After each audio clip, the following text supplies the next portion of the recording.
Hello everyone, welcome back to English Podcast. And today I'm Anissa Absari as your friend, and I want to introduce you to my friends. Name? Okay, my name is Yuhada. And then? My name is Karan Waji. Okay. Hey listener, glad to be here. Okay, hello everyone. Today topic is maybe it's very important to close to Indonesia learners. So the topic is why English pronunciation is kinda tricky for us and how we can improve it. Okay. Yeah. Okay, well, talk about common and challenge, give example, and even to do a short practice. Okay, so let's just start it. Okay. Okay, so how about you start the first question? So, the first question is, why English pronunciations challenging for Indonesian learners? What do you think? How about you first? Yeah. I think the biggest reason in English and Indonesian have different sound system. Some English sound simply don't exist in bahasa Indonesia. Yeah, well, exactly. For example, like like voiceless and voice accent. Well, for example, like T or D. So it's kind of be hard for the learners to improve it.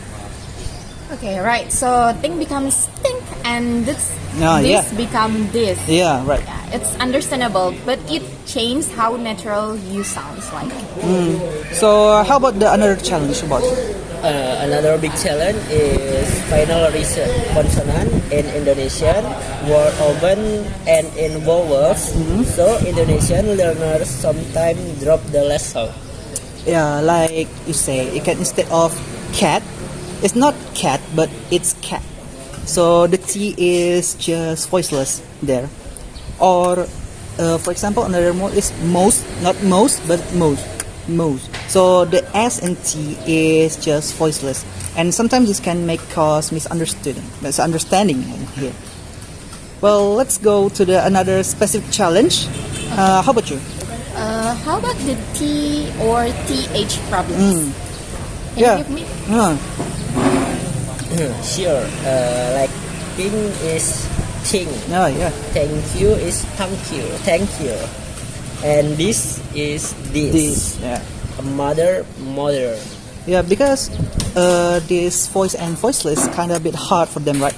Just like you said before, like mother, it should be mother. It's kind of a bit different. Well, come on. How about we go to another challenge? Is the vowel length? It's like in Indonesian and only has a few vowel sound, but in English, it has many, right? Yeah. It has many. So learners often confuse. For example, like ship. Ship it means in bahasa itu kapal, while ship it is domba. Yeah, domba. Ship and ship. Beat versus beat. It's kind of a bit hard. Sedikit beat and beat itu tekanan, I think. Yeah. Okay, that's true, and this can change the meaning completely. Yeah, such as word stress. Yeah. And don't forget stress. Indonesian is syllable time, while English is stress time. Many learners say every syllable equally like important instead of important. Yeah, or we can say advertisement instead of advertisement. It's like about stress manners. Okay, we're going into the practice sections. Okay, let's practice together. We'll take turn to repeat after us. No, okay. Well, I think it's kind of a bit hard, yeah, for us, yeah. Let's just a little bit of it. How about repeat the thing? Okay. Only the thing, yeah, the Okay. thing. Think word, do you mean like? Yeah, Okay. right. Well, that just say think. How about the think this, think and this? I think it's it's kind of a bit hard, Nah, I think the problem is has many in Indonesia learners.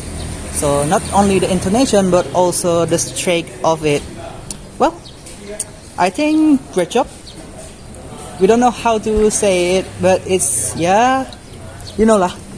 In Indonesia, learners is very challenges, mostly in pronunciation. So many words that makes our mouth like. Yeah. Well, how about if they want to know how to endure it, or you want to solve it? Like, you need to consistent practice every day. So if you really want to improve your English very well, just practice and practice. Okay. Well, I think that's all for today, right? About Indonesia challenge in pronunciation. Well, thank you for listening for us, yeah. Okay. See you to the next video. Bye bye.